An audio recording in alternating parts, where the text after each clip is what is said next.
21 dicembre, centro di Piove di Sacco, sabato sera. Un 17enne sta trascorrendo una normale serata. Sono le 22:30 quando viene accerchiato da un gruppo di coetanei.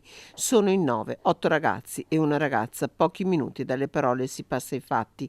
Calci, pugni, anche quando il ragazzo è a terra, mentre gli altri lo riprendono con i telefoni. A fermare l'aggressione, le urla di una giovanissima e l'intervento di un esercente che chiama i carabinieri. Ci segnalava questo ragazzo con il volto, con i segni di percosse, di lesioni, e siamo intervenuti e abbiamo appurato che questo ragazzo era stato appena vittima di un pestaggio ad opera di altri 9 ragazzi che lo hanno malmenato.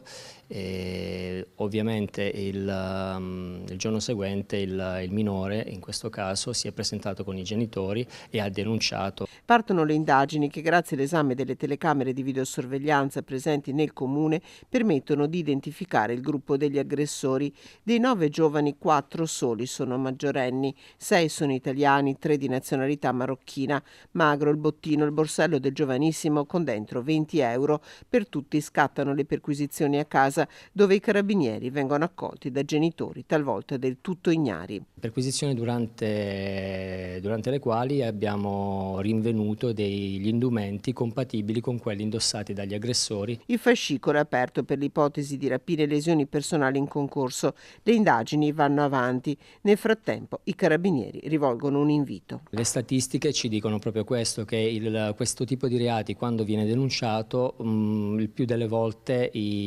gli autori vengono individuati.